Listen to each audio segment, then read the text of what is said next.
Star Network is here. Oh, no punches! I'm real revolutionary right now. Support this man, Black Media. He makes sure that our stories are told. Thank you for being the voice of Black America, Roland. Hey, Black, I love y'all. All momentum we have now, we have to keep this going. The video looks phenomenal. See, this difference between Black Star Network and Black-owned media and something like CNN. You can't be Black-owned media and be scared. It's time to be smart. Bring your eyeballs home. You dig?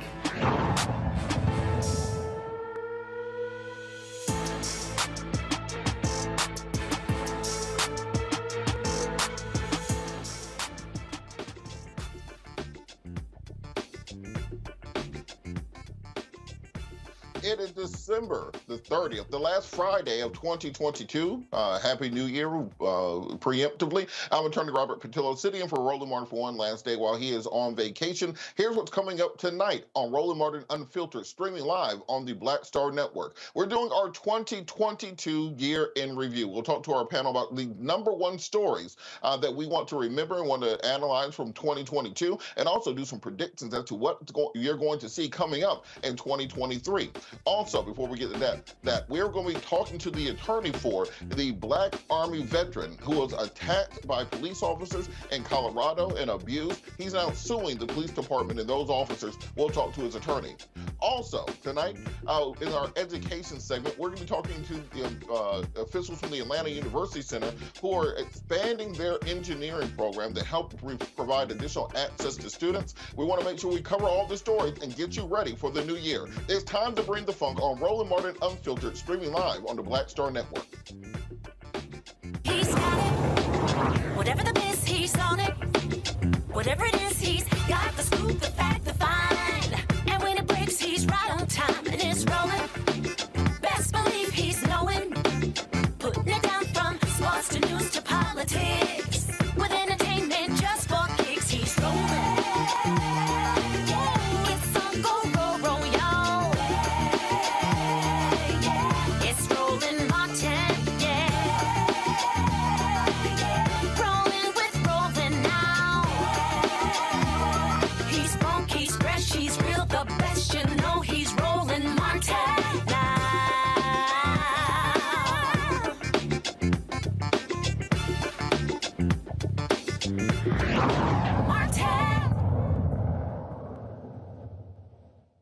Dalvin Gadson, a U.S. Army veteran, 29 years old, is currently suing 3 officers from the Colorado Springs Police Department after an incident in October of this year where he was severely beaten by officers. Now, ostensibly, the officers have claimed, as always, that he was resisting arrest and therefore they were using proper force to force him out of the vehicle. However, body cam video has been released where we can see exactly what happened and what was inflicted upon Mr. Gadson. I believe the video is playing currently. Mr. Gadson is suing the 3 officers for excessive force for failure to intervene. We learned in the Derek Chauvin's trial that officers do have an affirmative duty that if another officer is using excessive force to intervene to stop that use of excessive force. Joining us now to discuss this is the attorney for Mr. Gadson, Harry Daniels. Harry, how are you doing this evening? Hey, what's going on, Robert? How you doing, man? Long time. I know, it's interesting because we always talk around these cases around the country of excessive force from police, of police brutality cases. It's as if they have still not gotten the message. Can you talk a little about what exactly happened to Mr. Gadson and what led to this excessive force from police officers? Yeah, Robert, back in October, Mr. Gadson was pulled over for not having his tag properly displayed.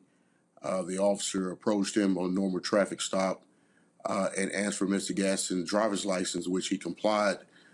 Subsequently, when he called backup, and once backup responded and came to the scene, they decided they want to do a some type of DUI investigation on Mr. Gadson. Mr. Gadson was not driving, breaking any rules, traffic laws in the state of Colorado. But simply on the fact because they smelled marijuana. Well, Robert, you know well as I know that Colorado legalized marijuana some time ago. So the smell of marijuana is not probable cause to suggest any illegal activity in the state of Colorado. But nevertheless, They want to do a DUI investigation on him with no probable cause to do so. And instead of explaining to him exactly what was happening, what was going on, they decided to tell him to get out of the vehicle. He refused because he was in fact confused of what was happening. And immediately they grabbed him, and you can see the video from there. They used excessive force. I mean, they beat this guy, punched him over in the head over 25 times, kneed him, kicked him. He was on the ground, kicked him in the face, slapped him, and so the injuries, they charged him with felonious assaults on the peace officers. The good thing that El Paso County DA in Colorado Springs, she in fact dismissed those charges, and his DUI was also dismissed by the DMV hearing officer in this matter, determined there's no probable cause. He still have pending charges, but we believe those charges should not have been brought against him. One, because he was resisting a unlawful excessive use of force against him. And quite frankly, I believe he was trying to survive at that point. When a man gets beaten so many times and hit so many times, then you really go in survival mode. That prompted us to file a federal lawsuit in this matter. And I wanted to talk a little bit about Mr. Gadson, because the reason he was in the car in the first place was that he has been working DoorDash. He is a Army veteran who is currently unhoused, who was working towards that. Can you tell us a little bit about the background and the person of Mr. Gadson?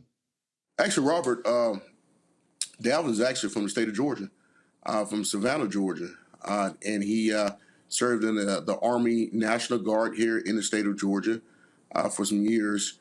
And he just fell on hard times, hard times. He was door dashing, saving money to go back, to get an apartment, to go back in the military, in the Space Force. And he was unhoused at the time, but he was working towards that goal. And in fact, the gentleman who was in the car with him at the time, he was giving this guy a ride to work. He got paid him 10 or 20 bucks.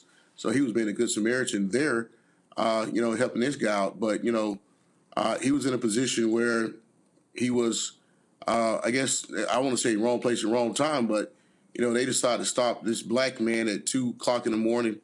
And, he's definitely up to no good. So we got to do a further investigation, see can we find something to stick, the video speaks for itself.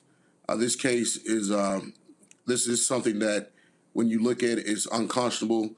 And the good thing, the state of Colorado has some very liberal laws that denies law enforcement qualified immunity from the rep. Matter of fact, they cannot assert qualified immunity in the state of Colorado under Colorado statute, the Police Reform Act, and that came into play after the Elijah McClain incident that took place in Aurora, Colorado. So we're very confident that we have a very strong case. The video speaks for itself. We're seeking justice for Dalvin Gadson in this case. And like you said, it happens over and over again. No matter what, down at Jared Hobbs, down in Camden County, it doesn't matter. It's continuing to happen, and we're going to continue to pursue justice and fight for people who are suffering these type of incidents.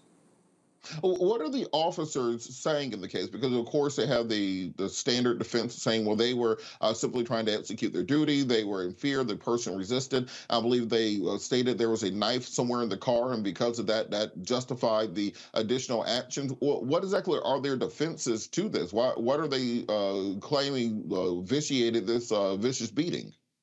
Well, let me start here. First of all, the policy and the law in the state of Colorado, before you use any force, you must give a verbal warning that you are going to use force. Well, that didn't happen here. The reason why that law is in place or policy, because it tells a person like, hey, if you don't comply, we may put a hands-on approach for you to comply. They didn't do that here. And their response was that they feared is that he might have been reaching for a knife, a pocket knife in the console, the middle console. Well, Robert, you can see the video. We have multiple angles of this video. Mr. Gadson's body was laying over the console while one officer had his left hand and the other officer had his right hand, and the officer's pumping him, beating, just punching him in the face multiple times. There's nowhere you're going to find that he was reaching for any knife. In fact, that was the basis of the charge that they brought up against him in El Paso County Court in Colorado Springs. Well, guess what? The DA, the district attorney, they looked at this video, determined, no, he wasn't reaching. There's nothing in this video shows reach for anything. And you can look at the video, it's playing here. This is a man trying to survive. He don't have time to try to reach for anything. He's trying to protect his head and his body from these assaultive blows that he's taking. And so one of the officers, I understand, in the case has a track record of previous Right. accusations of police brutality. Can you talk a little bit about that? Yeah, one of the officers, and I dare not call them officers because officers don't perform this way. We don't refer to the individuals. And one of the individuals wearing the uniform, he in fact has a track record. He resigned from the Colorado Springs Police Department for wrenching a person's arm for jaywalking, or the guy used middle finger against him, and he turned around, squad car around, which you have a First Amendment to shoot a bird at a person. Grabs his car, throw this guy against the car, put him like some type of arm bar, and and he has a extensive history. This is not the only time. He's actually went to other agencies, and I don't know exactly what transpired there, but he left those agencies. But he came back to Colorado Springs after he resigned from an incident that took place. And this is what you find, that it is moving over to another county over, let it cool down for a while and come back. So, and he's the one who's in the picture. I don't know if you have the picture or not. He's actually smiling with the bloody knuckles. He punched Dalvin so hard that his gloves ripped through his gloves ripped and his knuckles was bloody. That's how hard he was punching Dalvin. Can you talk a little bit about the long-term effects of this beating? Because one, Mr. Gadson is already an Army veteran. He's already suffering from a housing insecurity. And then you add on top of that, he already had a fear of officers. And then when you get beat by officers, clearly that's going to increase that. Can you talk a little bit about the injuries he sustained? Well, first off, look at those pictures. He suffered some significant injuries, closed head injuries, memory loss. A lot at times he's very foggy. He can't remember things. And Robert, keep in mind, this is a young man. This is a 29-year-old man. Look at it. He's completely unrecognizable in that picture. He had multiple bruising, blood running from his ear, his nose, his mouth, one of his eyes. Had abrasions on him. And he has some long-term issues, not just physical.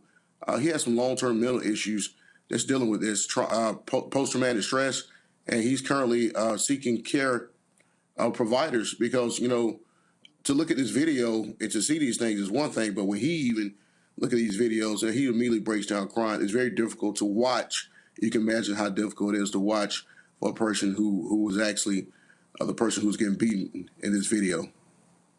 And with that, can we talk a little bit about just kind of in the macro, the fact that officers are still able to have these complaints against them and just kind of move on down to the next jurisdiction and do the exact same thing again until finally it's caught on camera, or they do something grievous enough to get them in trouble? What has to happen to stop this revolving door that keeps bad cops in positions of power? Results have to happen. And what I mean by results, you have to have arrests, prosecution, and prison sentences. And you would think that, and hopefully that would change. Who knows? But I know one thing is that, as you can see in Camden County, we had with Jared Hobbs, that the sheriff took him 2.5 months to even address the issue. And once the video came out, the GBI came in within a week, brought criminal charges, felony criminal charges against those officers. Here, I mean, I'm not comparing those cases, but you can see in this video, Mr. Hobbs suffered a very significant beating here. So the district attorney in El Paso County, they have made a statement that they are investigating the matter, I guess, for a view of a criminal look at the officers. We are seeking the Department of Justice review to come in to investigate this matter because these things continue to happen over and over. If you don't get these type of officers off the street, the next thing you know, you have Elijah McClain, you have a march of somebody being shot and killed. And one of these officers, Robert, during the time that Dalvin was being beaten, he actually drew his gun out, drew his weapon. He's already getting beaten by these officers, but he pulled his weapon out and pointed at him. So it could have been a pull of the trigger, and Mr. Gadson have been not here today. So. Well, thank you so much for everything you're doing. Please keep us updated on any developments in the case so we can keep the audience updated. Harry Daniels, attorney for Dalvin Gadson, from talking to us about this case. Thank you so much for joining us, Harry. Thanks, Robert. Good seeing you, bro. Take care. You too. We'll be back after the break for more Roland Martin Unfiltered, streaming live on the Black Star Network. Okay, thanks, bye.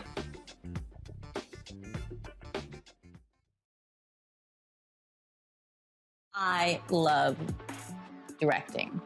It's a different kind of peace. I do believe that the 30 years I was acting was to prepare me for what I'm supposed to be doing and that what I'm really am good at. But when you were acting, were you even thinking about directing? Nope. Were you? So what the hell happened? If you had asked me 15 years ago, I probably would have said, no, I don't know. I was doing Ava DuVernay's first film, I Will Follow. Mm-hmm. And during that process, I think because it was her first film, maybe She's self-taught. Absolutely. I probably gave too many suggestions. And at some point, Ava said to me, I think you're a director and you don't know it.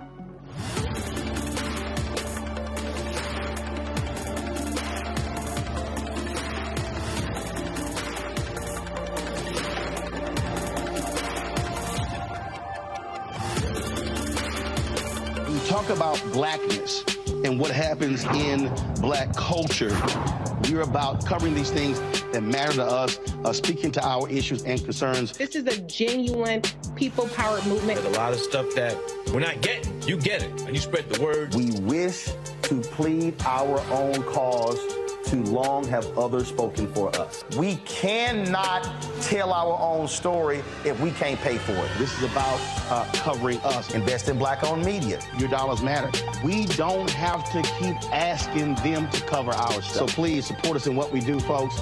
We want to hit 2,000 people, $50 this month, raise $100,000. We're behind $100,000, so we want to hit that. Y'all money makes this possible. Check some money orders. Go to P.O. Box 57196, Washington, D.C. 20037-0196. The Cash App is $RM Unfiltered. PayPal is R Martin Unfiltered.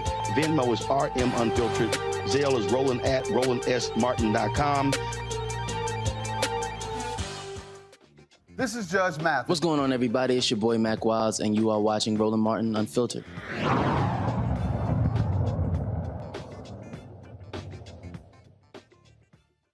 Welcome back. Let's bring our panel in. We have Kelly Bethea, communication strategist, Matt Manning, civil rights attorney, Dr. Larry Walker, assistant professor, University of Central Florida. So it's the end of the year. Last show of the year, so we're going to do our 2022 review. We're going to do a little bit different, though. If you've ever seen Around the Horn or any of those shows, we're going to do almost a lightning round. We're going to give everybody 1 minute to talk about each topic, and we're going to try to go through like 20 topics. So everybody ready?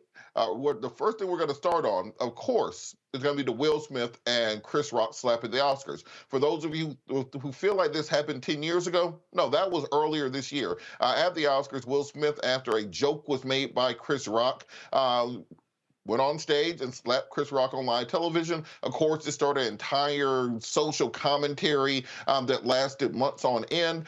We still have not gotten a full resolution. There's a red table talk on it. So I want to get from each of you, why do you think that this slap was so important and reverberated so much nationwide? And why do you think this is one of the biggest stories of the year 2022? We'll start with you, Dr. Larry Walker. So I think it's quite simply, it was a global event. It was live. I'm not sure in terms of, the time delay, but anytime you have anything like that, and listen, in the age of social media, anything that happens is always picked up and then it goes viral.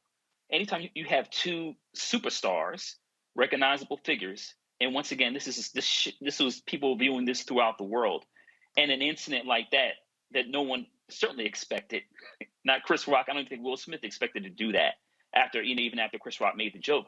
From walking on stage and slapping him in front of a live audience, that is perfect for trending on Twitter, Instagram, etc. And that's what happened. The unfortunate thing is that obviously that evening was also important for Will Smith in terms of Oscar. Questlove also getting Oscar. I also know that I'm from Philadelphia, so it also broke my heart to see Will behave in this manner. And then obviously in terms of social media, people having a conversation about what it means in terms of both of those being black men. But ultimately, Will Smith, what he did was irresponsible. He should have never walked on stage. If he had an issue with Chris Rock, in my opinion, he should have taken up with him some kind of, after party and talked to him and said, listen, I have a problem with what you said about my wife. Let me talk to you about this. Particularly, these guys have known each other for years. So obviously, like I said, it was trending because it was live and we had two superstars and it's a global event. So it's unfortunate it happened. Hopefully, Will Smith can learn from this situation. I know Chris Rock has a special coming up on Netflix in a couple of months. I know that should be interesting. But overall, it should just never have happened. Absolutely. Matt, on that same point, I think there was a big discussion about the fact that this was two black men fulfilling this kind of stereotype of the hyper-masculine, violent black men, even when you have millions of dollars and suits and ties and those other things. What do you think this said to the community? What will be the lasting takeaway that people will get from this controversy? I actually think, Robert, that what people will take away from this controversy is that people of this stature don't get prosecuted for things that happen on film in front of the entire world. I mean, I think a lot of what happened in this case, as it relates to Will Smith in particular, is the way he's been marketed for so many years, is that he's kind of the safe black face, one of the safe black faces in the blockbuster space. So I think, one, that drove a lot of the analysis and a lot of the kind of think pieces behind, we're surprised he's the kind of person who would do this. To extrapolate from that as it relates to two black men, I mean, yeah, I know there are a lot of things that are going to play on those stereotypes, but I think, honestly, that's secondary in this analysis, and it's more people, I think, as Dr. Walker said, of this stature, and that's what's driven that. But I do think one of the things that we have to ask is, why isn't there a prosecution from this? Not that I'm angling for it, but it's very rare that you have crimes happen on, TV in live time, and that nothing comes of it. And I think that's a better question, frankly, as we see lack of prosecution as it relates to highly statured people, including our former president. The question becomes, why is there another class of people that evades the same responsibility that you and I would be held to? So I think that's one of the questions that comes from it. And as it relates to both of them, I think their stature is what's driven a lot of the analysis and coverage. Yeah, I think one of the questions people had at the time was if Will Smith had slapped Jerry Seinfeld, they would have taken him out of there in handcuffs. But because it was Chris Rock, for some reason, it ended up being, those just two black men fighting it out. I guess that's what they do. And they turned into an entire social controversy there. Kelly, kind of on that point, you see a lot of what goes on social media. This turned into this big toxic masculinity versus equally toxic femininity on the internet, talking about Jada and August Alsina and Will's manhood and these sorts of things. Why do so many things descend into kind of this black men versus black women thing online? And why was this a catalyst for that? It was a catalyst because it was the first thing that happened in the year. That's just kind of like the end all be all of that specific question. But to your point about the toxic masculinity and femininity, I think it was also a catalyst for the things to come through this year from a Black culture perspective of Black women being blamed for Black men's actions on behalf of Black women, right? And that, to me, was the more exhausting point of it, because it was more of a continuation of things that we have been talking about, what feels like since the beginning of time, being, especially when it comes to Will Smith and Jada, how he is always sucking up whatever Jada has done in the media and the like. But Jada's actions are completely independent of Will Smith's actions, and that was not something that was discussed enough. It was more like, oh, Will's at a tipping point, and therefore it's Jada's fault because of all these years of X, Y, and Z. But to sum it up, it does feel like it was 10 years ago, right? But it was only 11 months ago. Hopefully we do not have a repeat of any of that during this Oscar season. Granted, Will has been banned for 10 years. But to your point of Will not being charged, my understanding is that it's because Chris Rock chose not to press charges. Now, whether the state can do that on behalf of Chris, what have you, I don't know. But I thought it was one of those situations where, because of the gravamen of the offense being two Black men on this global stage, Chris didn't want to elevate the situation any further. But I could be wrong. Well, I think it's one of those things that people are going to be talking about for years. Next story up, we have to talk about the confirmation of Supreme Court Associate Justice Ketanji Brown Jackson. President Biden fulfilled a campaign promise that he made. He said before the South Carolina primary, I will appoint a Black woman to the Supreme Court. He came through with that with Ketanji Brown Jackson. Now, of course, he had to have a Senate majority in order to do so, because please believe, if Mitch McConnell was still the Senate majority minority leader, she would have even gotten a vote. They would have made up some new reason to do so, but she was able to pass through. Kelly, going back to you, what does it mean to have the first Black woman on the Supreme Court?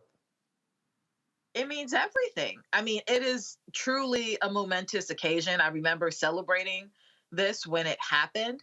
I wish it meant even more, being that she would have, tipped the scales as far as the right wing versus left wing thinking on the court.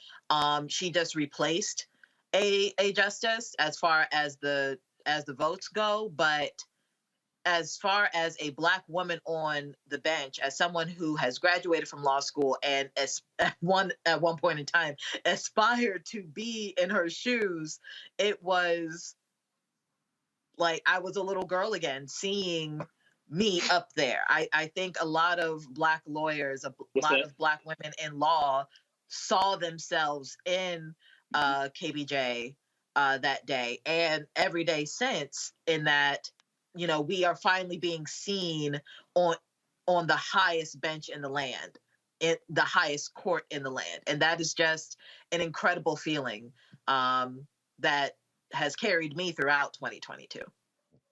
And Professor Walker, on this point, President Biden made it clear during his campaign that he will be appointing a lot of Black women to a lot of positions. He has the first Black female vice president, first Black female Supreme Court justice, first Black female UN secretary, first Black woman on the Federal Reserve, first Black woman to be his White House spokesperson.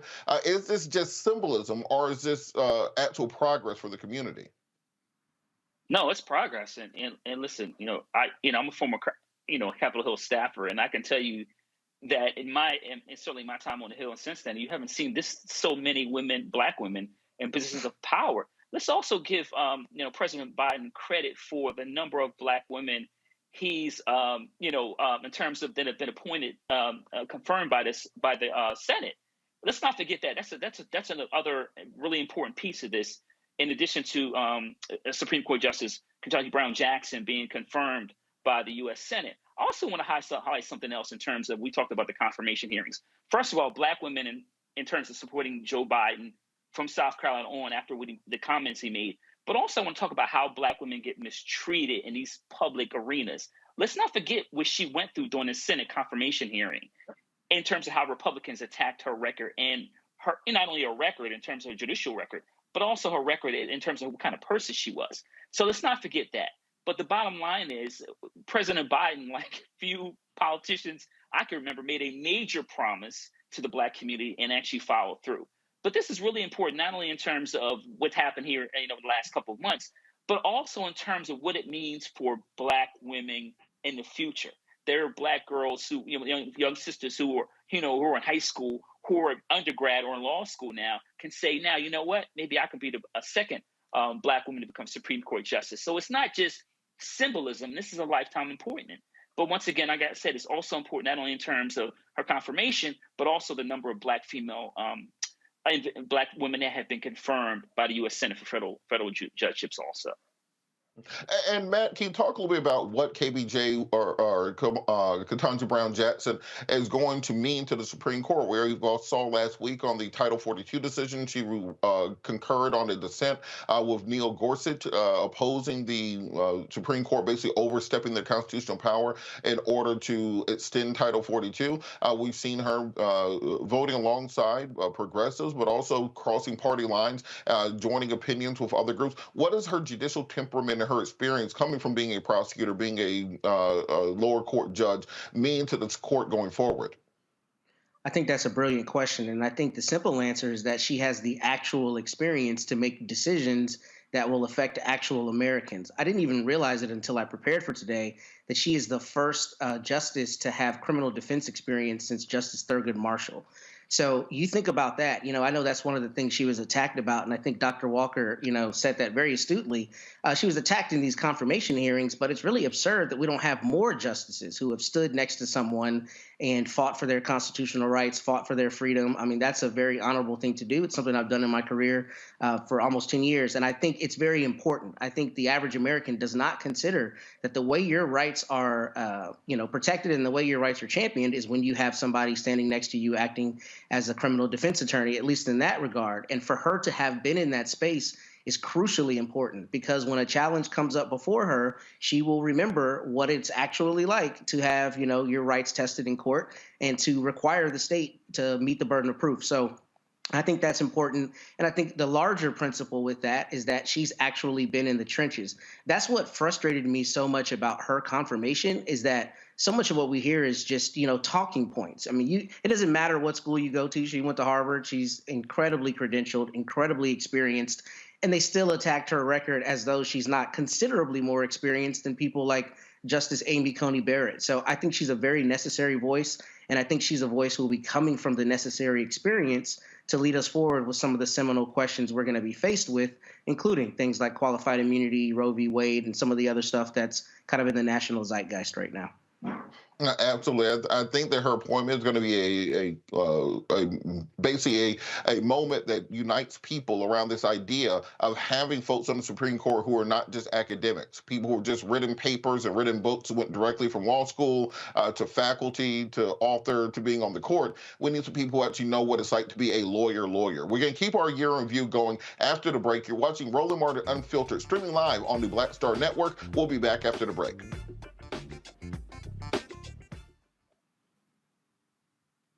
Hatred on the streets, a horrific scene, a white nationalist rally that descended into deadly violence. White people are losing their damn minds. As an angry pro-Trump mob storms the U.S. Capitol, we've seen shooting. We're about to see the rise of what I call white minority resistance. We have seen white folks in this country who simply cannot tolerate black folks voting. I think what we're seeing is the inevitable result of violent denial. This is part of American history. Every time that people of color have made progress, whether real or symbolic, there has been what Carol Anderson at Emory University calls white rage as a backlash. This is the rise of the Proud Boys and the Boogaloo Boys. America, there's going to be more of this. Here's all the Proud Boys, guys. This country is getting increasingly racist in its behaviors and its attitudes because of the fear of white people. The fear that they're taking our jobs, they're taking our resources, they're taking our women. This is white fear.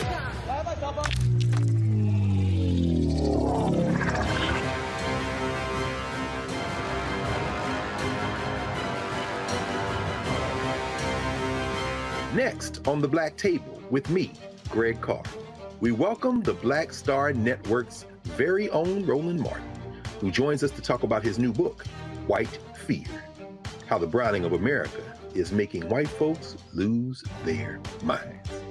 The book explains so much about what we're going through in this country right now, and how, as white people head toward becoming a racial minority, it's going to get, well, let's just say, even more interesting. We are going to see more violence. We're going to see more vitriol, because as each day passes, it is a nail in that coffin. The one and only Roland Martin on the next Black Table, right here on the Black Star Network. Hi, I'm Israel Houghton with Israel and New Breed. What's up? I'm Dr. Ricky Dillard, the choir master. Hey, yo, Peace World, what's going on? It's the Love King of R&B, Raheem Devon, and you're watching Roland Martin Unfiltered.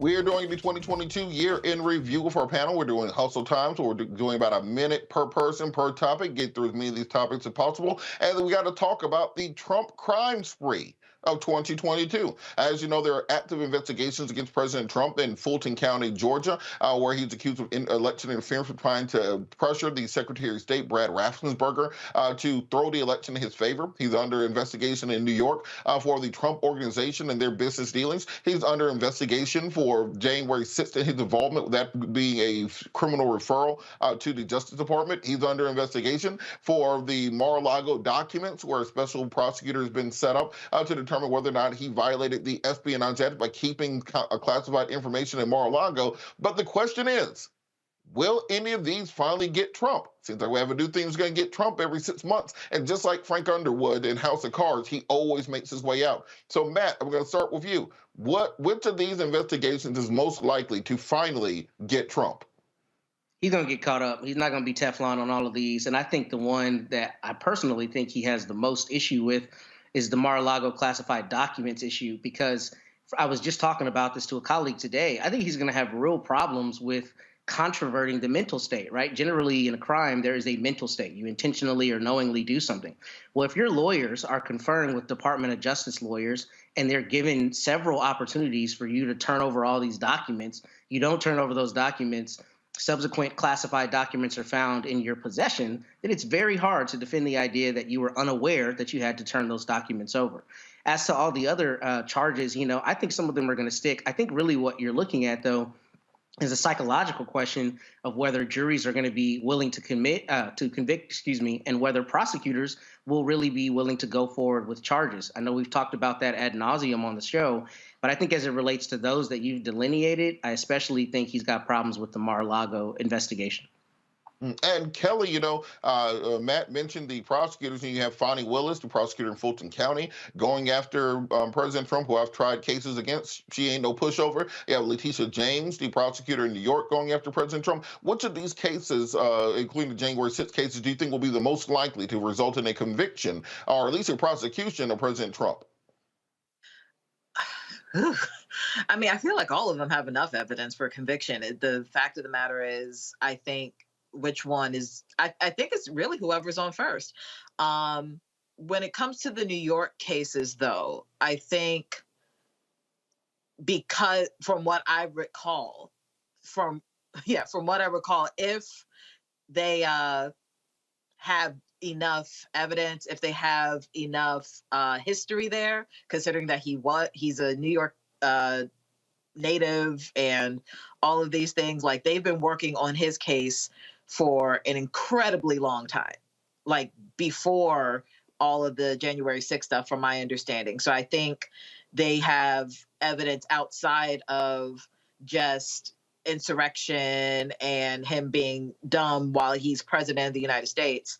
They have enough on him outside of things that we just saw all year in 2022. So probably New York. All right, and Larry, we just got the Trump tax returns released, showing that for several years he paid absolutely no taxes. There's one year where he claimed that Trump Aviation made $42,000 and also lost exactly $42,000 in order to pay zero taxes on it. And no, Trump Aviation is not a real company. It's just the company he created to write off his helicopter expenses. Which of these prosecutions into President Trump is going to finally get him? So I like to describe 2022 as the year getting over, and 2023 will be rent due. The rent is due. I mean, look, we talked about all these Mar-a-Lago, Georgia. I think that which really could get him also, and I think any of these cases are certainly going to be problematic, as we can see. But I think internally with the January 6th Select Committee, in terms of the referrals to the DOJ, I think that will also get him. And listen, like all of these cases seem, clear. And I know we call him Teflon Don in terms of being able to skirt laws for the last few decades. But I think that with the great work of the Select Committee and Chairman Benny Thompson, and like I said, with the referral they've made to the DOJ, I think that will get him if these other cases won't. But I certainly think Mar-a-Lago in particular, as I said, I worked on the Hill, and anything relating to classified documents, if that was me, I would have been placed under the jail the day after.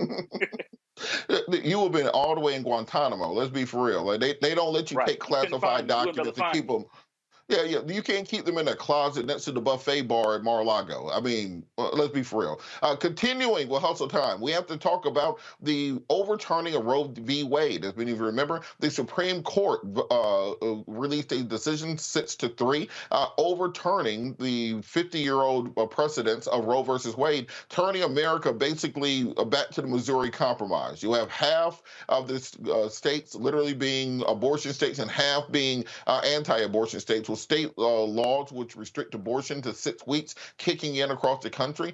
President Biden signed an executive order to protect abortion on the national level. However, they were not able to push through a protection for abortion rights legislatively the same way they did with the Respect for Marriage Act. So, Kelly, I will throw it over to you. What does this decision to overturn Roe mean long-term for America, and what's the future of this overturning when we go forward legislatively?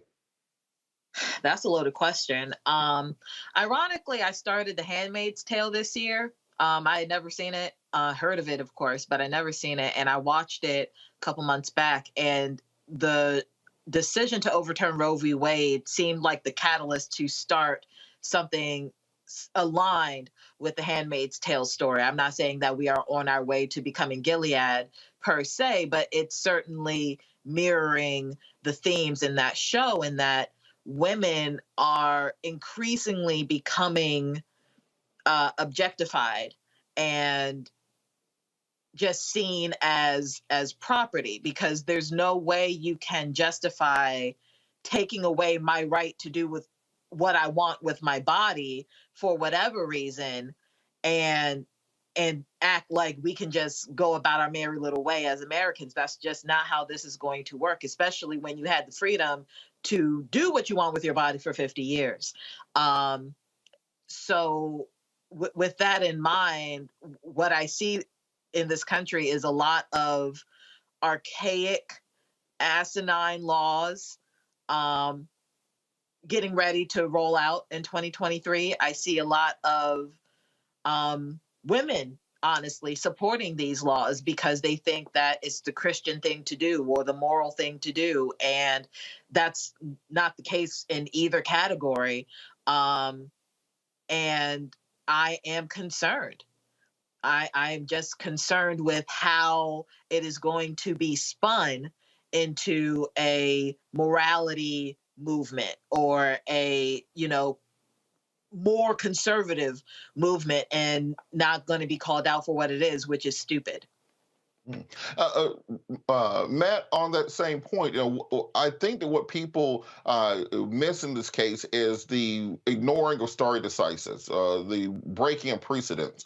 What does it mean when we know that we have a Supreme Court now that has a 6-3 majority that don't give a damn about precedents, doesn't give a damn about stare decisis? They're willing to overturn long-standing laws. They've become the activist court that they used to warn us about in the 1980s. Can I say first, Robert, that you are killing it tonight? All of your questions are brilliant. And I think the answer to that is, one, they got where they wanted to go. I think the thing that people are learning about the Supreme Court is it's not apolitical. No matter how much we try to lie to ourselves about that, it's not. You look at the confirmation processes, you look at who's chosen, you look at the promises made, you look at the attacks lobbied. It's very clear that a lot of the Supreme Court justices are working in lockstep with their respective parties.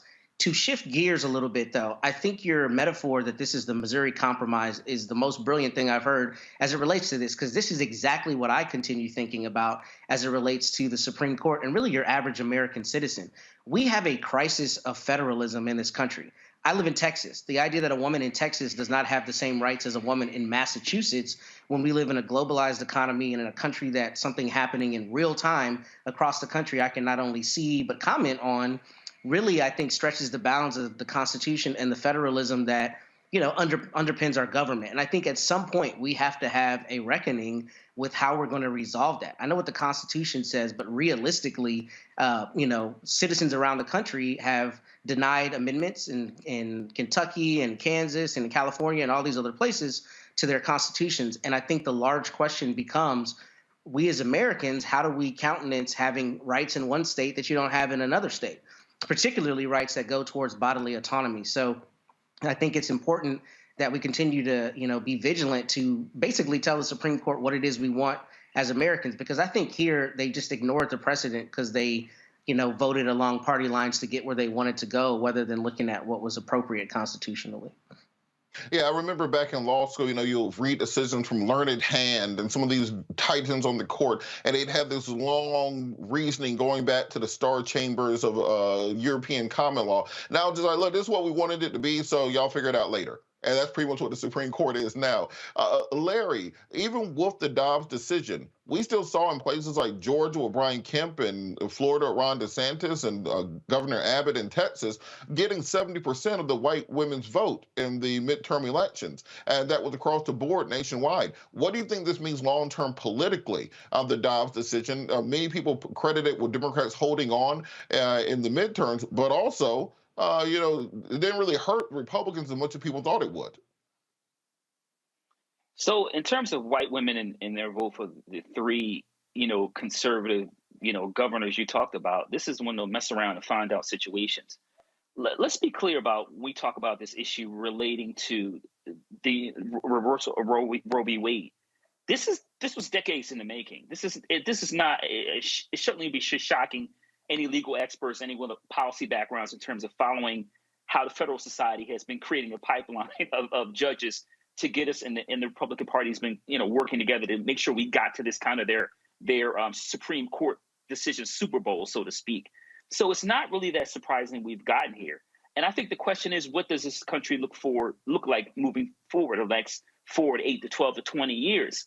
And we do have a dividing line in terms of, blue states pro-reproductive rights and red states, some of which have large population centers, large states like Texas and where I am in Florida, in terms of limiting a woman's reproductive rights. And it's just almost like we're having, it's this ideological civil war we've had, and it's progressively gotten worse over the last several years. But I really don't. I'm curious to me to see what happens, like I said, over the next several years in terms of, do we continue to see red states prosecute individuals that women that try to go to blue states and get an abortion, and what happens in those blue states? How do they push back? But I want to circle back around your point about white women and the percentages you highlighted. It reminds me of a song by Public Enemy called Fear of a Black Planet. And let's be clear about this decision and what it means for neoconservative religious conservatives. It is about maintaining a certain population and power balance. That's all it is about. It's not about fairness and equity. It's certainly not about what the majority wants. It is about demographic change and power and control. And so over the next several years, like I said, it'll be really interesting to see if some white women who had voted in the way you just described wake up now that their rights have been infringed on. But I wouldn't bet on it. Well, look, for millennials, we ain't having kids. And that's what this is really about, white people wanting to have more children. For millennials, dogs are the new children, plants are the new dogs, and children are just like this exotic thing that only rich people can afford. I don't understand how y'all have them. Last story before the break, I'm going to do super hustle time, 30 seconds each. Walker versus Warnock. Why was this race still so dang close that it went to a runoff? It was still less than a point. Matt, I'm going to start with you. Why the hell was this race so close between Walker and Warnock?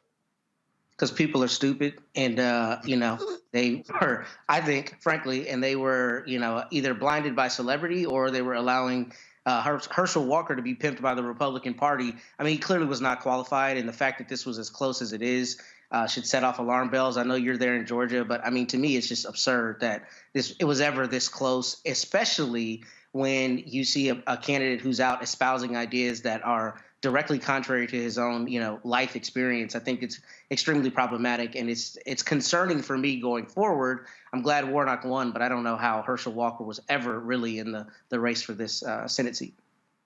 And Kelly, Herschel Walker threw a pregnant white woman down a flight of stairs and still got 70% of the white woman vote. What does it mean? What does it tell us about what America really views when it comes to women, that they will take a serial woman beater and still nearly elect him to the Senate?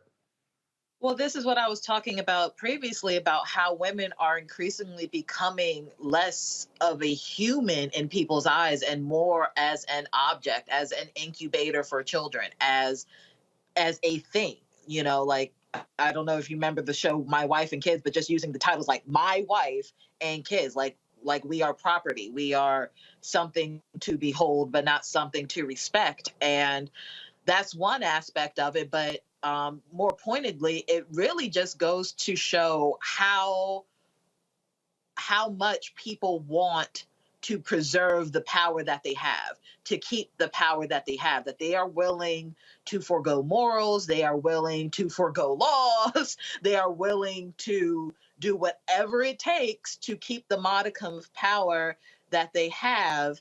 And they don't even care who is the face of that power, so long as the power still is within their reach. I don't think anybody particularly cared for Walker.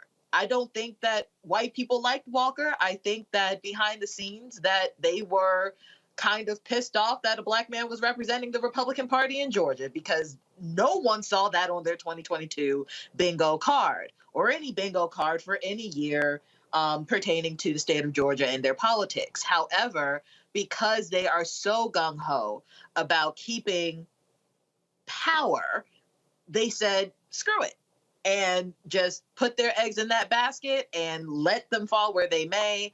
Thankfully, they ended up with egg on their face, because who needs Walker as a senator for any state, let alone Georgia? And Larry, you know, if you look at Warnock, he's won 4 elections in 2 years in a red state of Georgia, a state where Brian Kemp beat Stacey Abrams by 8 points. You're bordering Florida, you're bordering North Carolina, where Sarah Beasley had a very close race. Val Demings had a close race there in Florida. Should Warnock be seen as a front runner if Biden does run in 2024?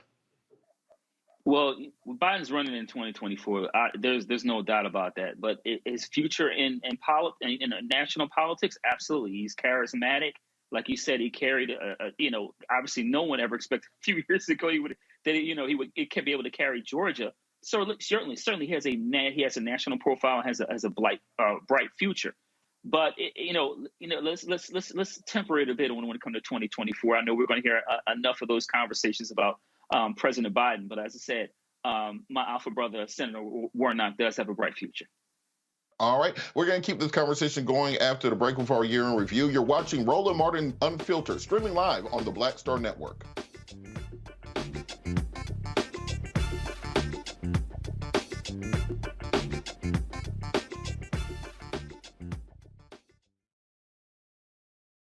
On the next A Balanced Life with me, Dr. Jackie, it's time to tie up those loose ends, setting yourself up for balance, success, and even prosperity in the new year. Financial expert Pamela Sams joins our panel.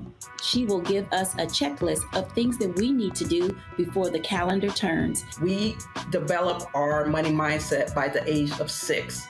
And so we have our sometimes 6-year-old self still operating in the background of our money scripts. That's next on A Balanced Life on Black Star Network.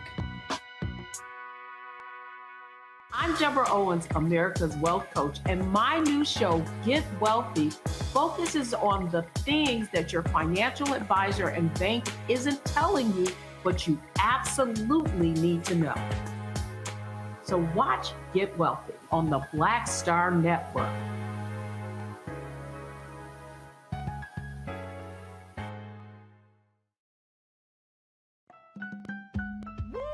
We're all impacted by the culture, whether we know it or not. From politics to music and entertainment, it's a huge part of our lives, and we're going to talk about it every day right here on The Culture with me, Faraji Muhammad, only on the Black Star Network.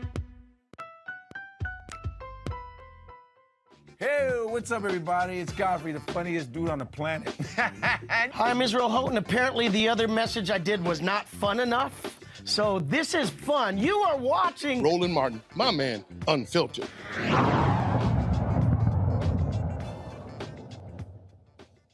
Gun violence, of course, was a motivating factor this year in people turning out to the polls.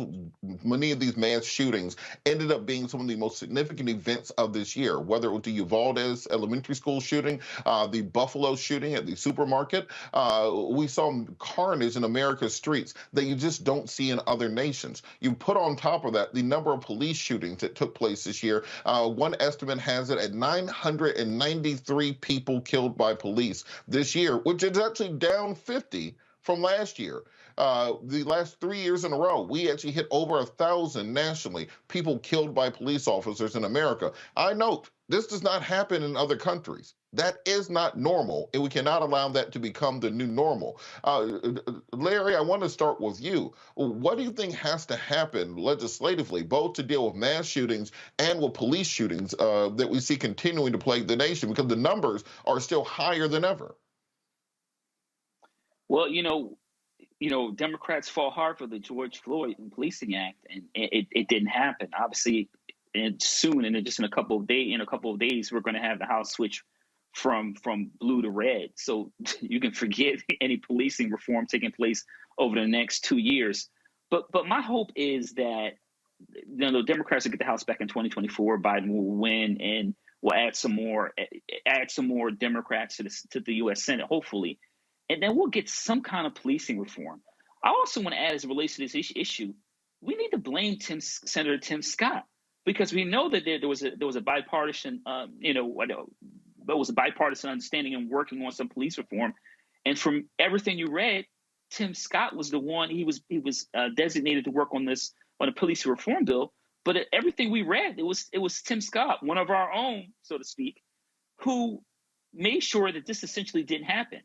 And based on the numbers you're talking about, and we know that these numbers can very, very easily go up next year in 2023, the fact that he would not negotiate in all honesty and come to some kind of agreement is going to cost more Black and brown folks their lives over the next several years. And that's just the bottom line.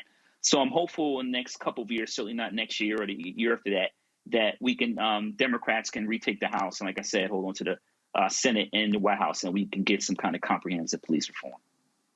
Matt, on the point of the mass shootings, no one seems to have a good idea on what to do about them. We've been dealing with them, since Columbine. Since most of us have been children, we've seen mass shootings at schools, at other at grocery stores, at churches, everywhere else. George Carlin used to talk about them, that he said one day there'll be shooters at grocery stores. We'll call them disgruntled worshipers or something along those lines. What can be done legally to try to stop this from happening? Because, as I said, this doesn't happen other places. Well, as you see in the wake of Uvalde, there are obviously a number of lawsuits. I saw that the big class action that was just filed starts out with the words of Cesar Chavez, talking about the people being united will never be defeated. And that's what it ultimately comes down to for me, Robert. I think we have a real problem in this country with looking at reality rather than falling to rhetoric. And the reality is so many people die at the hands of guns every year. It's an epidemic, and it's absurd that it doesn't happen in other countries, even the other countries we consider to be on our same plane and by whatever metric you consider that. So what that comes down to is people have to stop letting the principle of freedom stand before practicality. And what we need to have people demanding that our legislators, both on the state level and on the federal level, not allow another thing to happen and try to co-opt it for their political purposes, but instead find a way to protect us. I live in Texas, right, which is kind of the standard for gun ownership. And it's absurd to me that the same people who complain about regulation on their gun have no problem going to DPS to get a sticker for their car, right? We need to have realistic conversations about guns and the fact that guns only exist to destroy. Irrespective of home defense and all the other ways you can constructively use them, it's not like other things in our society that have beneficial purposes outside of destruction.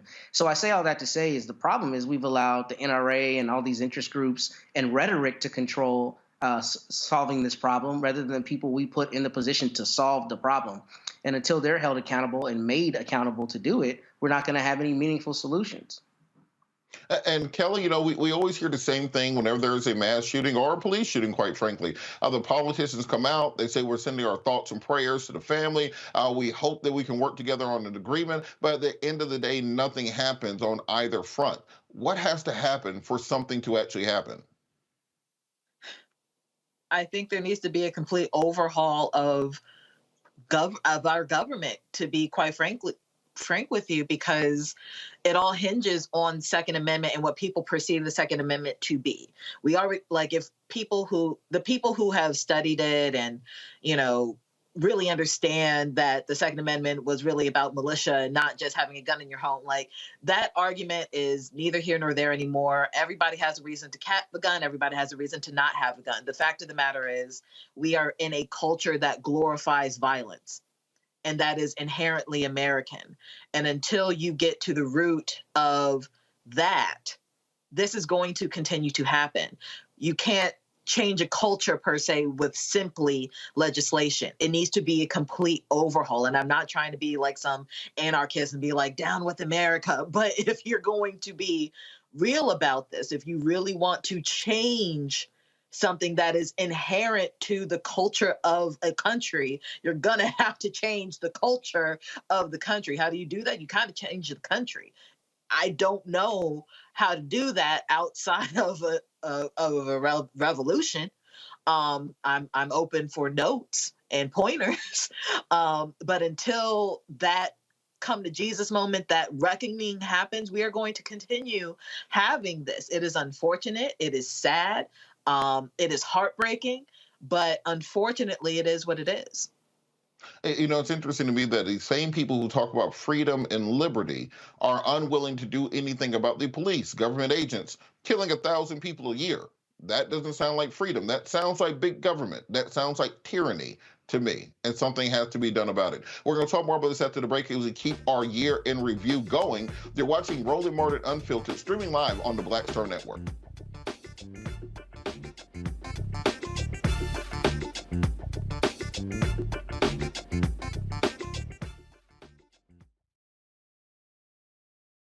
I love directing. It's a different kind of piece. I do believe that the 30 years I was acting was to prepare me for what I'm supposed to be doing and that what I'm really am good at. But when you were acting, were you even thinking about directing? Nope. Were you, so what the hell happened? If you had asked me 15 years ago, I probably would have said, no, I don't know. I was doing Ava DuVernay's first film, I Will Follow. Mm-hmm. And during that process, I think because it was her first film, maybe She's self-taught. Absolutely. I probably gave too many suggestions. And at some point, Ava said to me, I think you're a director and you don't know it.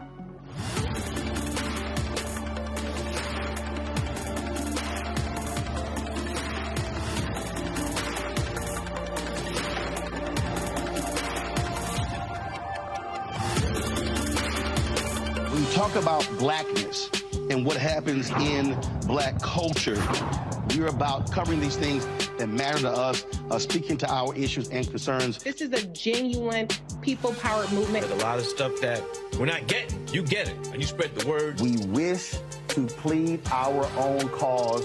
Too long have others spoken for us. We cannot tell our own story if we can't pay for it. This is about covering us. Invest in black-owned media. Your dollars matter. We don't have to keep asking them to cover our stuff. So please support us in what we do, folks. We want to hit 2,000 people, $50 this month, raise $100,000. We're behind 100,000, so we want to hit that. Y'all money makes this possible. Checks and money orders go to P.O. Box 57196, Washington, D.C. 20037-0196. The Cash App is $RM Unfiltered. PayPal is R Martin Unfiltered. Venmo is RM Unfiltered. Zelle is RolandSMartin.com. Hey, I'm Amber Stevens-West. I'm Avery Sunshine. So this is Roger Bow. I got a message for Roland Mascot. Oh, I'm sorry, Ascot Martin. Buddy, you're supposed to be hooking me up with some of these mascots. I'm sorry, ascots that you claim to wear. Where's mine, buddy? Where's mine? That's all I got to say to you, okay? Mascot, goodbye. Hi, this is Essence Atkins, and you're watching Roland Martin Unfiltered.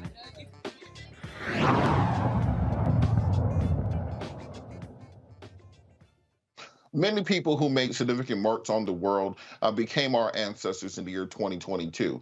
In memoriam, we take a look at those who have left us in this year.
We're all impacted by the culture, whether we know it or not. From politics to music and entertainment, it's a huge part of our lives, and we're going to talk about it every day right here on The Culture with me, Faraji Muhammad, only on the Black Star Network.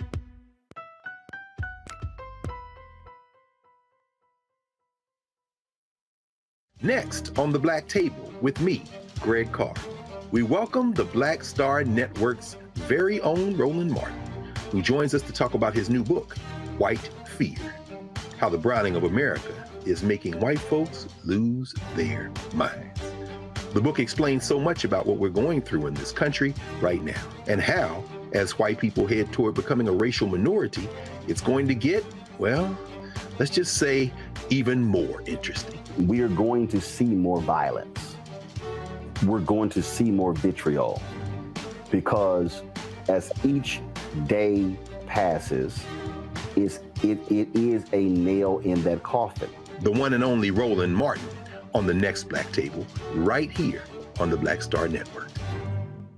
When you talk about blackness and what happens in black culture, we're about covering these things that matter to us, speaking to our issues and concerns. This is a genuine people-powered movement. There's a lot of stuff that we're not getting. You get it, and you spread the word. We wish to plead our own cause.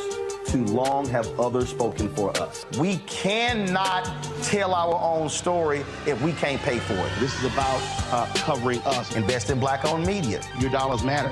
We don't have to keep asking them to cover our stuff. So please support us in what we do, folks. We want to hit 2,000 people, $50 this month, raise $100,000. We're behind 100,000, so we want to hit that. Y'all money makes this possible. Checks and money orders go to P.O. Box 57196, Washington, D.C. 20037-0196. The Cash App is $RM Unfiltered. PayPal is R Martin Unfiltered. Venmo is RM Unfiltered. Zelle is Roland at RolandSMartin.com.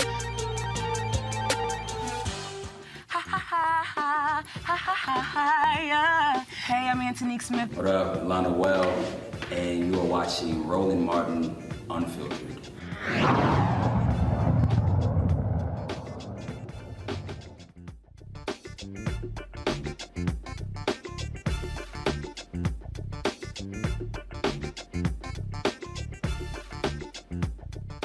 A stern remembrance of those who have transitioned from this earthly plane to join our ancestors in eternity. I wanted to go back to our panel to ask you, who do you think was the most significant passing of this year? A year where so many of our heroes and legends have gone on to eternity. For me, I think that something that has not been looked at enough is the number of young rappers and entertainers who died in 2022. It seems like we cannot go a week without a prominent young rapper, normally under 25, either dying to gun violence, drug addiction, or some other circumstance. And the number of young comedians also who have passed away in 2022 under the age of 30 has been startling. And I think for this generation, they have learned to live with the trauma of the people that they love and look up to passing so frequently that it's part of the hardening that we see with this generation, where they simply believe that life's not going to last that long because so many people they look up to expire so early. So I'm going to go to the panel. Larry, I'm going to start with you. What death this year do you think struck you the most? So it could easily be Sidney Poitier, right? In terms of his Guess Who's Coming to Dinner, of his number of other Oscars, et cetera, To Sir With Love. But I'm going to go with someone who, when I saw, with a list of names that struck me of a memory I remember from years ago, and that's Lani Guinier. And I remember when she was, at the time, I think she was a law professor at Penn. Honestly, I think I was an undergrad, didn't really know who she was. And I got invited to some kind of event, and she spoke. And I remember being blown away and having a long-term impact on my life. So for me, like I said, I'm highlighting Lani Guinier as a person who, like I said, overall really kind of had an impact on, just my life. But like I said, certainly Sidney Poitier in terms of international film star, in terms of everything he's done and winning Oscars, and also obviously being a role model for a number of Black actors who've gone on to win Oscars, and his support of other Black actors throughout his life. Yeah, absolutely. Kelly, what death this year really struck you, and do you think will have the longest lasting impact? there was a lot of names on that list, but I'm going to go personal this time and say the death of my brother. He was 26 years old. His name was Robert Bethia, and he was killed in his home in Milwaukee of this year. As far as celebrities go, the one that hit me the most, mainly because it was triggering because of my brother's death, was Takeoffs, because it came out of nowhere. He had a history of doing nothing wrong to anyone, and yet he was still taken out of this world before the age of 30. It is heartbreaking to me that so many young Black men, of course Black women as well, but so many young Black men just don't get to see their fullest potential for whatever reason by way of gun violence. And this is not about to be a spiel on Black violence. That's not a thing. None of that. But again, with the romanticization of guns and the culture of gun violence in this country, we have become desensitized to people dying by way of bullet wounds. And it's sad, and the pain doesn't necessarily go away. With my brother specifically, I'm the oldest of 3. And when people ask about, like, well, how many siblings do you have? I immediately say I have 2. But now I'm down to 1 because someone didn't think my brother's life was worth living in his own home. And there are millions of anecdotes like that throughout this country, and it's got to stop. It changes you in a way that you have no idea how to think, how to act, how to be anymore. Like the 24 hours between finding out about my brother's murder and the day before, I'm a completely different person now because of that. I don't recognize myself just 24 hours before I found out that he died. And I can only imagine how many other people are in that predicament just this year, just today, because of gun violence. It's just got to stop. Absolutely. Of course, our prayers and support are with you. And the thing you need is, you know how to find me. So we of course, want to support you in every way possible. And you're completely correct that this is something that touches nearly every Black family. If it's not a brother or sister, it's a cousin or an uncle. It's not 6 degrees separation from gun violence in our communities. It's 1 or 2 degrees at most. Matt, I want to turn to you. What do you think was the most striking passing of this year for you? Honestly, I think it was Bill Russell, considering just all his contributions to our people, to sports, he was just a titan of a man. But kind of personally, as it relates to the celebrities in particular, the one that I did not remember until I saw his name and face come across is Bernard Wright. And I remember distinctly finding his music when I was an undergrad at Howard. I'm a musician, and I was in a band, and a guy I played with was wearing a Bernard Wright shirt. So I learned more about Bernard Wright. And, you know, I think about people like him because he was such an amazing keyboard player, and he played with so many people, Tom Brown, his own projects. He just, you know, is another example of somebody who enriches our lives in ways we don't even necessarily realize until we look at them in retrospect. So I just really was struck by his passing because I've been such a fan of his music and his keyboard technique and ability for so long.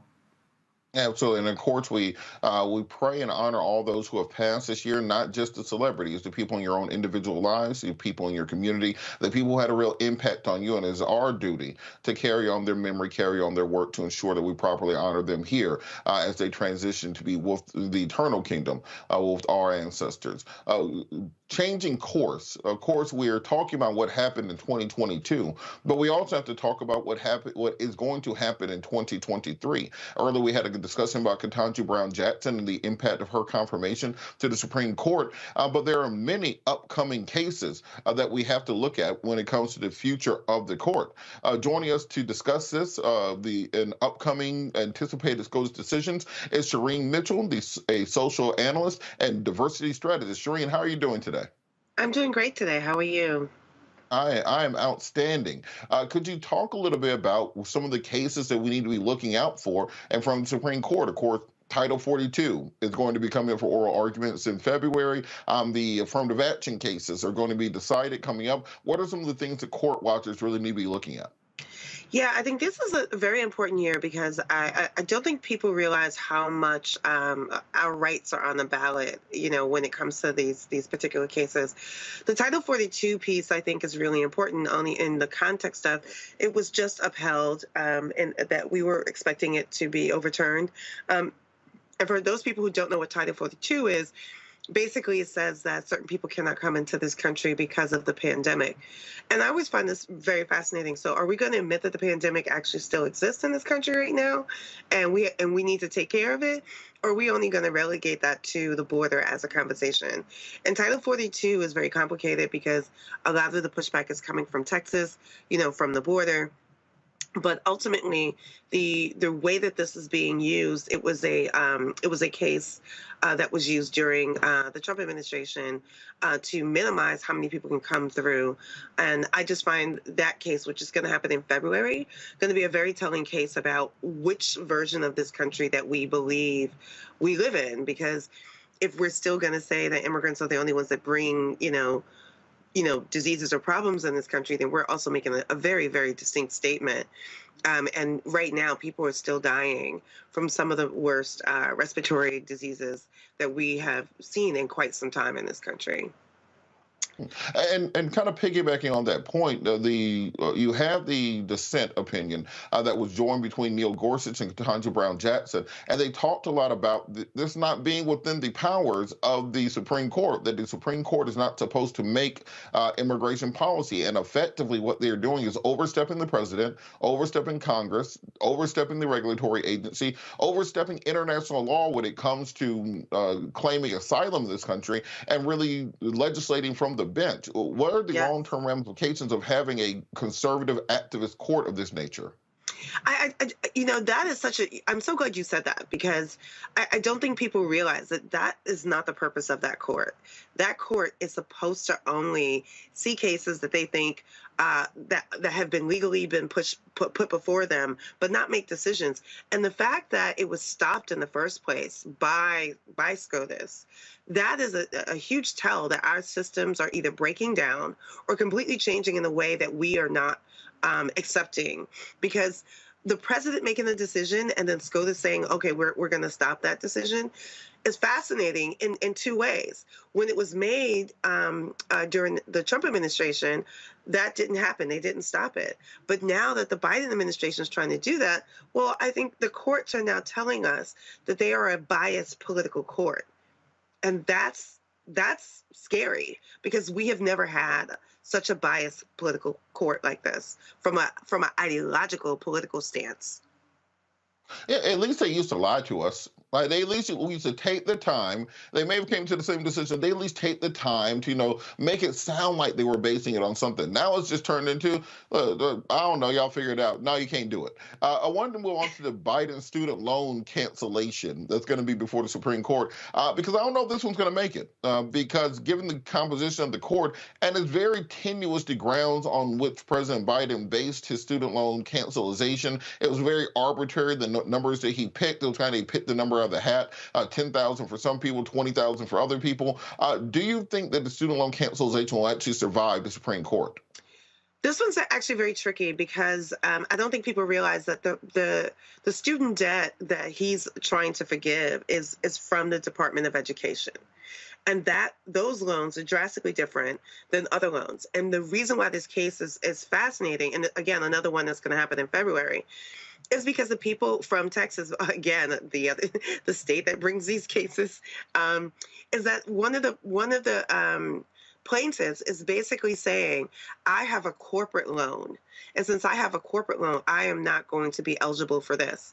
So what they're trying to say is that these are discriminatory practices. Again, very fascinating when those discriminatory practices are being used in the court and when they're being justified versus not, right?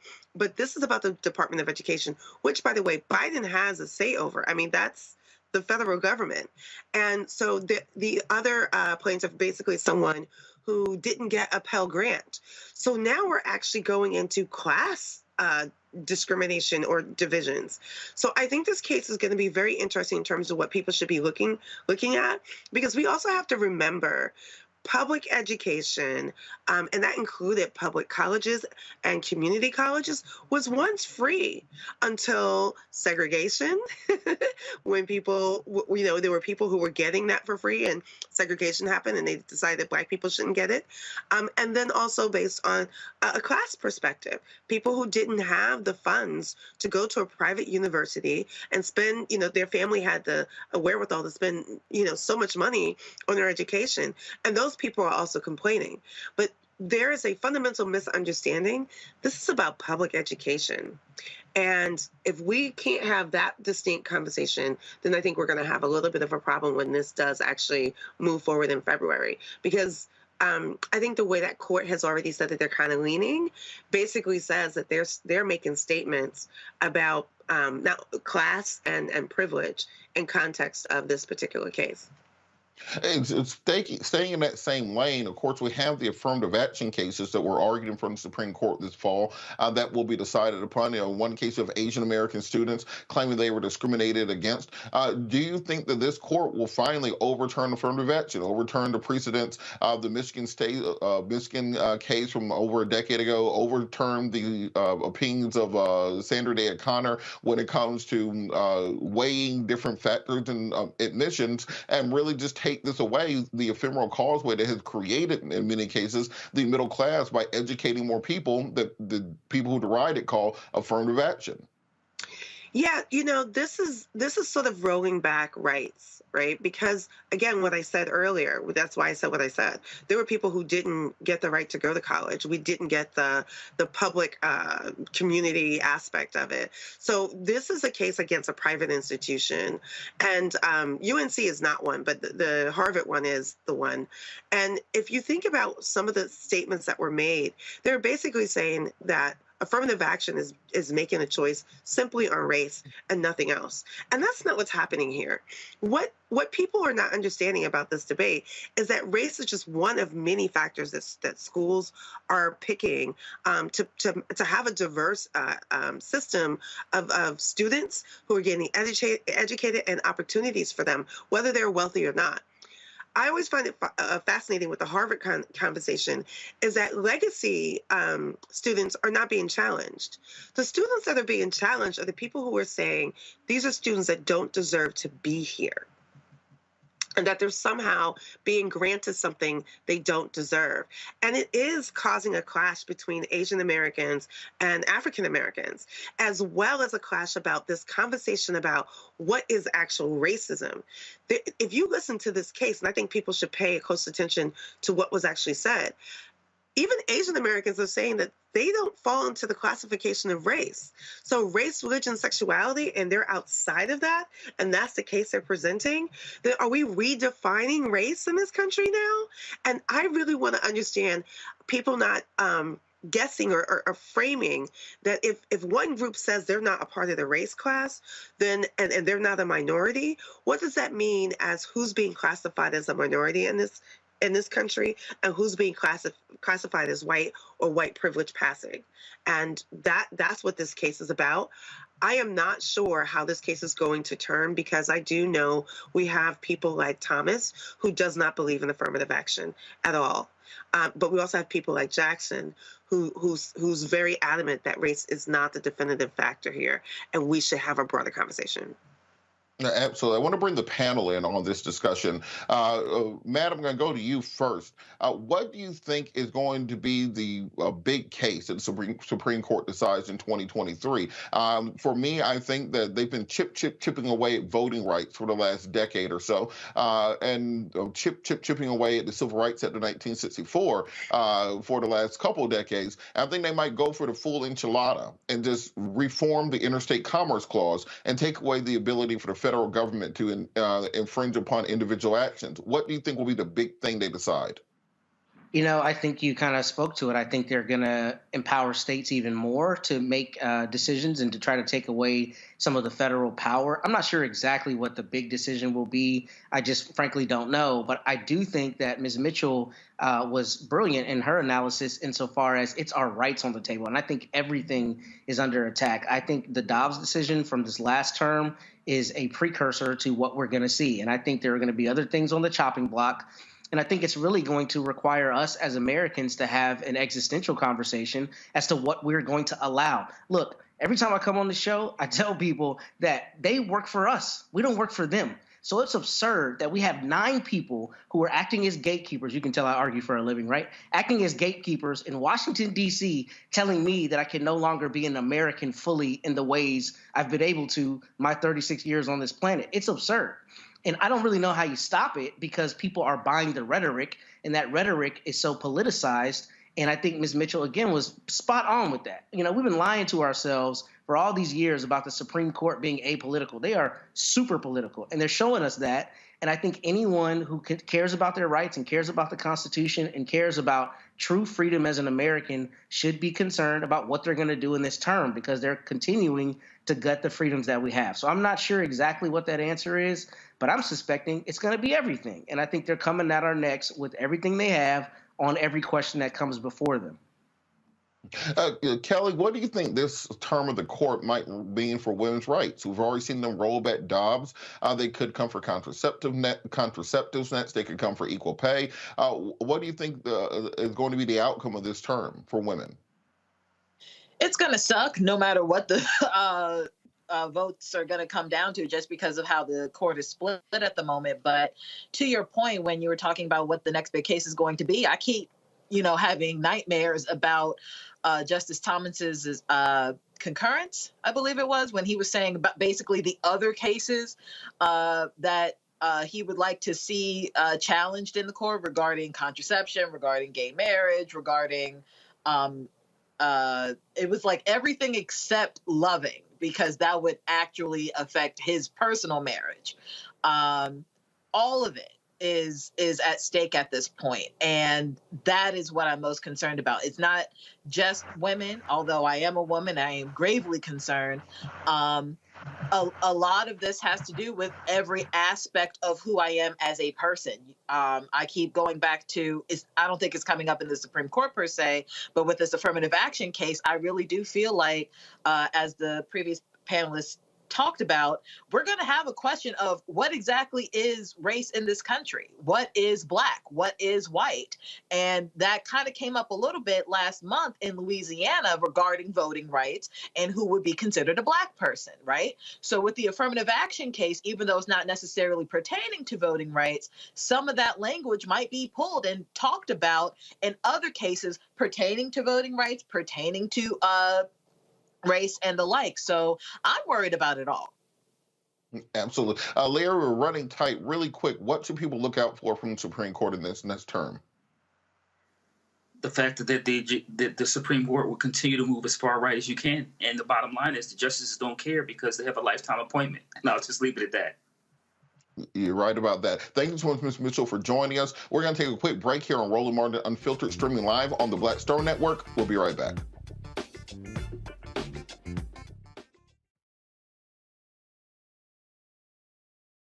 I'm Deborah Owens, America's Wealth Coach, and my new show, Get Wealthy, focuses on the things that your financial advisor and bank isn't telling you, but you absolutely need to know.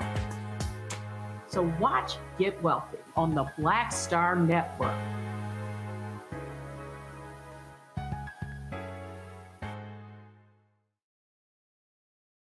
I love directing.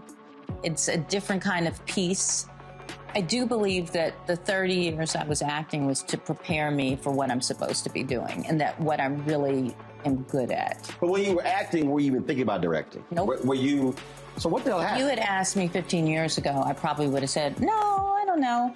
I was doing Ava DuVernay's first film, I Will Follow. Mm-hmm. And during that process, I think because it was her first film, maybe She's self-taught. Absolutely. I probably gave too many suggestions. And at some point, Ava said to me, I think you're a director and you don't know it.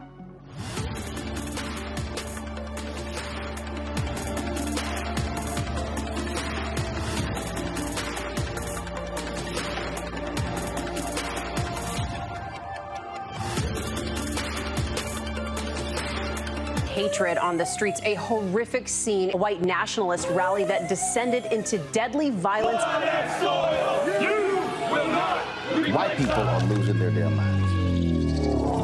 As an angry pro-Trump mob storms the U.S. Capitol, we've seen shooting. We're about to see the rise of what I call white minority resistance. We have seen white folks in this country who simply cannot tolerate black folks voting. I think what we're seeing is the inevitable result of violent denial. This is part of American history. Every time that people of color have made progress, whether real or symbolic, there has been what Carol Anderson at Emory University calls white rage as a backlash. This is the rise of the Proud Boys and the Boogaloo Boys. America, there's going to be more of this. Here's all the Proud Boys, guys. This country is getting increasingly racist in its behaviors and its attitudes because of the fear of white people. The fear that they're taking our jobs, they're taking our resources, they're taking our women. This is white fear.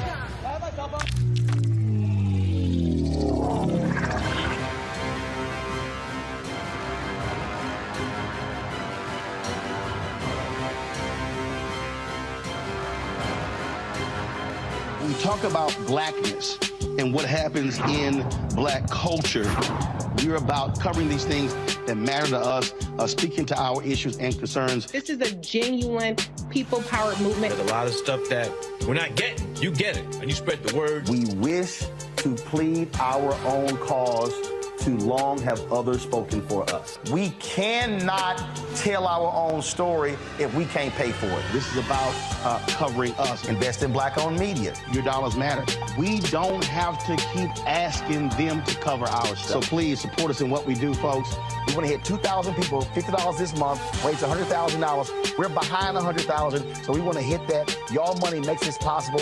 Checks and money orders go to P.O. Box 57196, Washington, D.C. 20037-0196. The Cash App is $RM Unfiltered. PayPal is R Martin Unfiltered. Venmo is RM Unfiltered. Zelle is Roland@RolandSMartin.com. Next on The Black Table with me, Greg Carr, we welcome the Black Star Network's very own Roland Martin, who joins us to talk about his new book, White Fear: How the Browning of America is Making White Folks Lose Their Minds. The book explains so much about what we're going through in this country right now, and how, as white people head toward becoming a racial minority, it's going to get, well, let's just say, even more interesting. We are going to see more violence. We're going to see more vitriol, because as each day passes, it is a nail in that coffin. The one and only Roland Martin on the next Black Table, right here on the Black Star Network.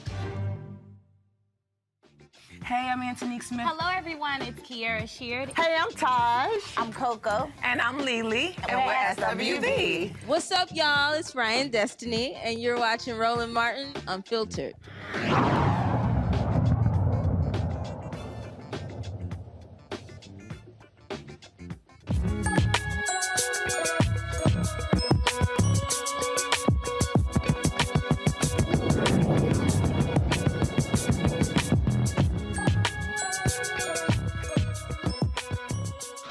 In today's Education Matters, only about 3% of engineers nationally are African American. As you all know, I'm an alumni of Clark Atlanta University, and the Atlanta University Center Consortium is working to change this. They have received a $1.5 million investment from the A. James and Alice B. Clark Foundation in order to help support minority engineers. Here to talk about this are Dr. Said Sewell, AUCC Director of Office of Academic Research and Student Success, and Dr. Jonathan Gaines, the AUCC Assistant Director of Engineering, Education, and Innovation. Gentlemen, thank you so much for joining us to talk about this outstanding news.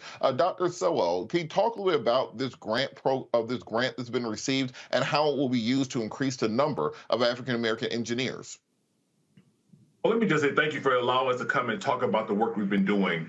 As you know, for the last 54 years, the Atlanta University Center Consortium and the dual degree engineering program, which is the first of its kind in the nation, has been helping to increase the number of African-American males, African-American females in the field of engineering.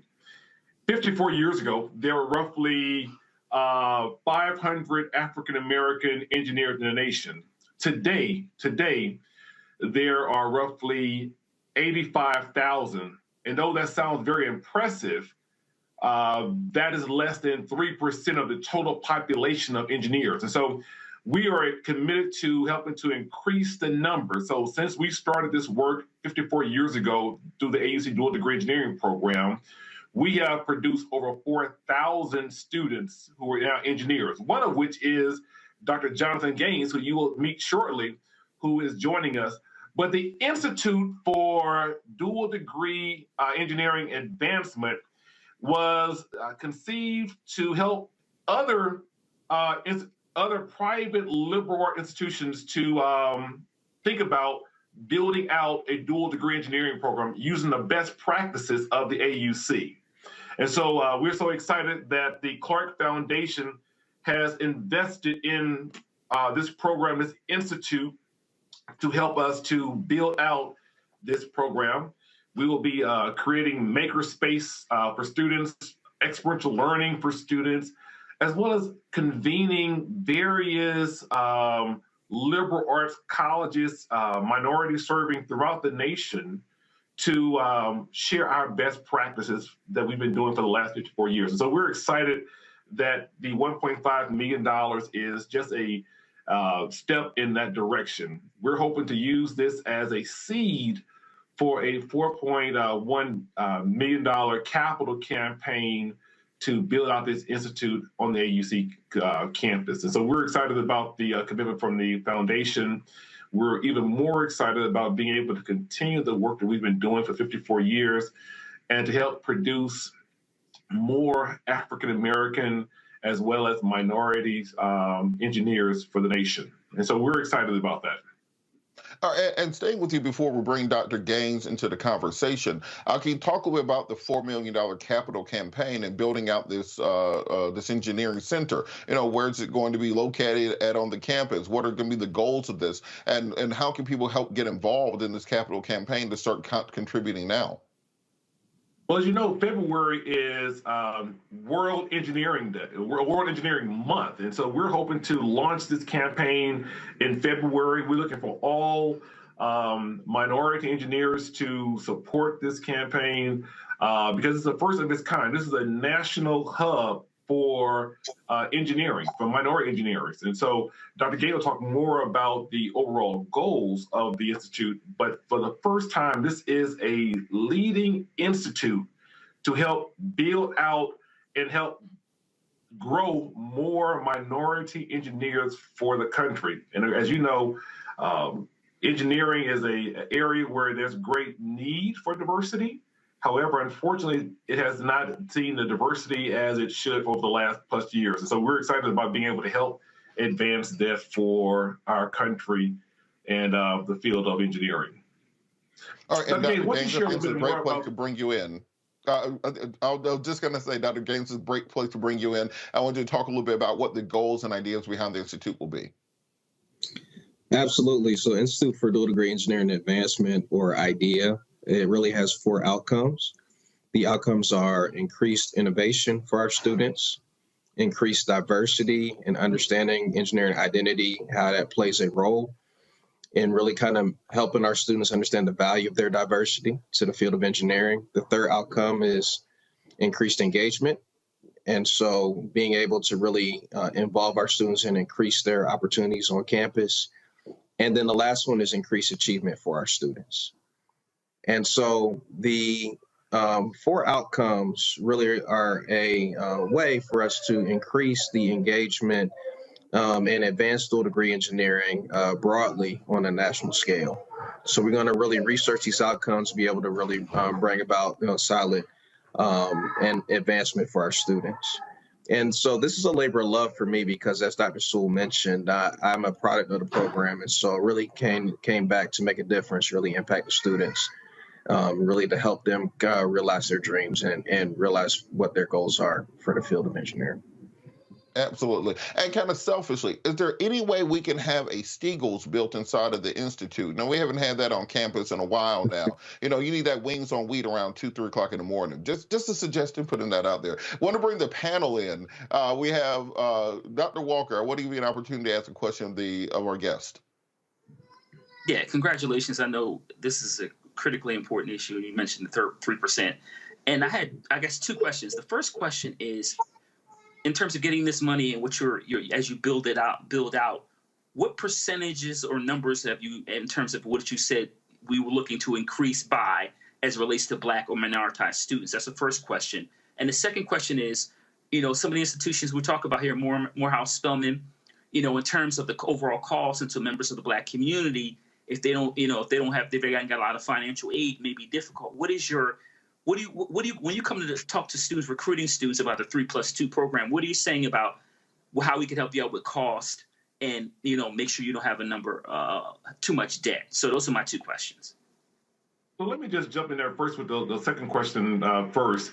As you know, the dual degree is a 3+2 program. Students will go to the one of the 3 AUC schools, be it Clark Atlanta University, Morehouse College, or Spelman College for 3 years, then transfer to one of the 9 partnering schools, be it Georgia Tech, which is our signature campus, or University of Michigan, or A&T, North Carolina A&T, or even Auburn University.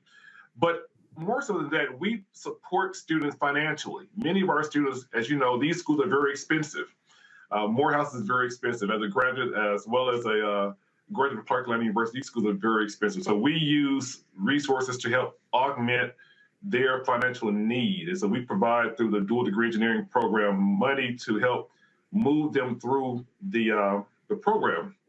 We're hoping to continue to do this with the Institute, as well as to build upon the opportunities to provide these students with experiential learning. So they'll be able to have the experience of a maker space, for example, to be able to work across campuses, to work on projects, on various design opportunities for these students. This is the idea of building this building so that these students have a space for them to focus on their craft and to hone their overall skills. And so we're excited about that. To your first question, you know, the AUC has been doing this work for 54 years. We're now just expanding on what we've been doing since the beginning. As you may know, this AUC dual degree engineering program is the first of its kind in the nation. Founded in 1969, when there were no dual degree engineering programs on either a Black or white campus, we were able to start this program.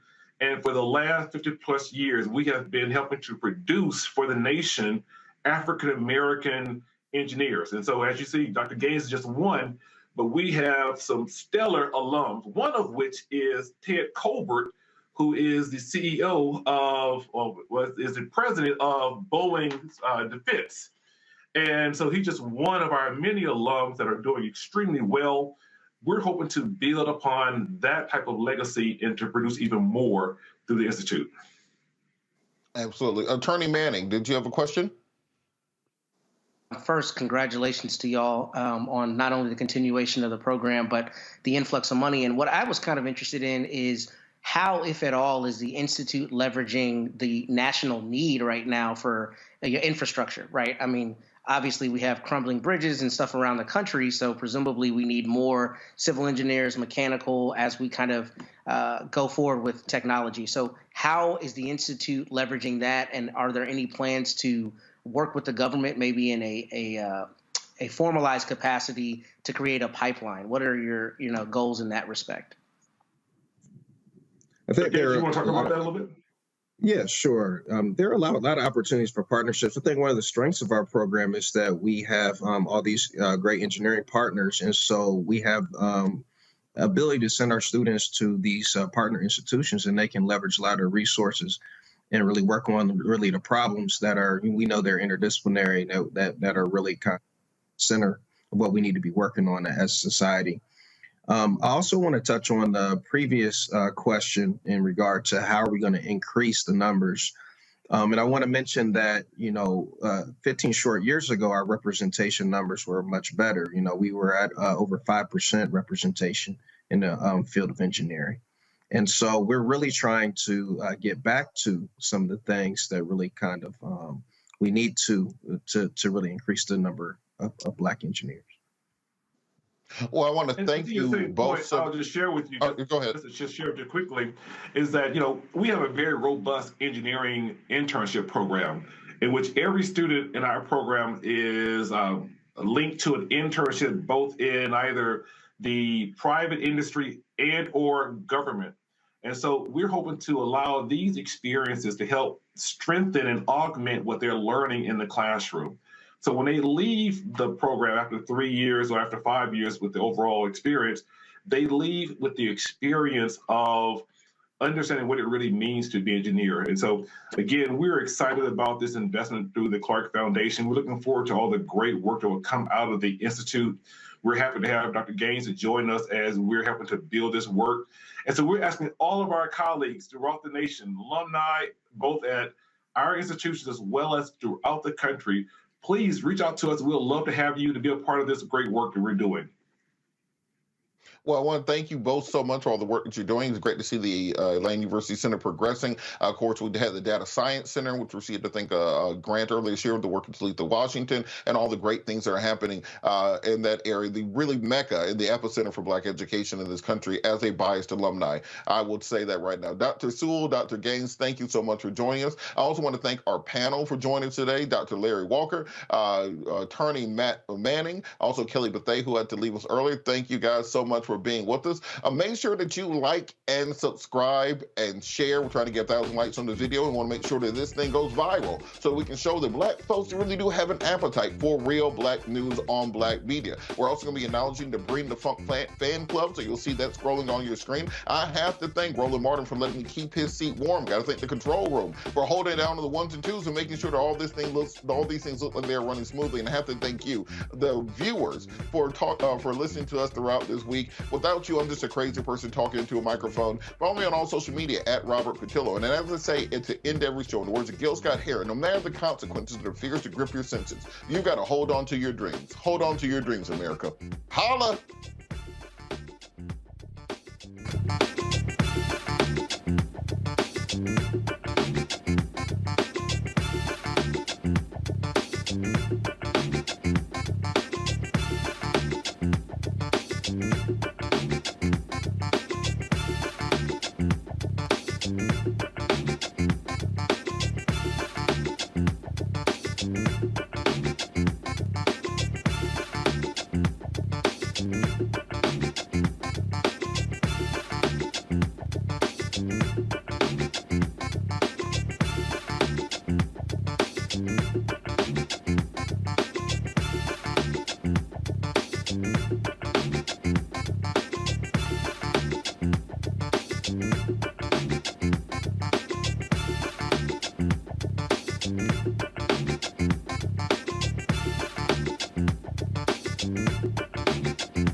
you.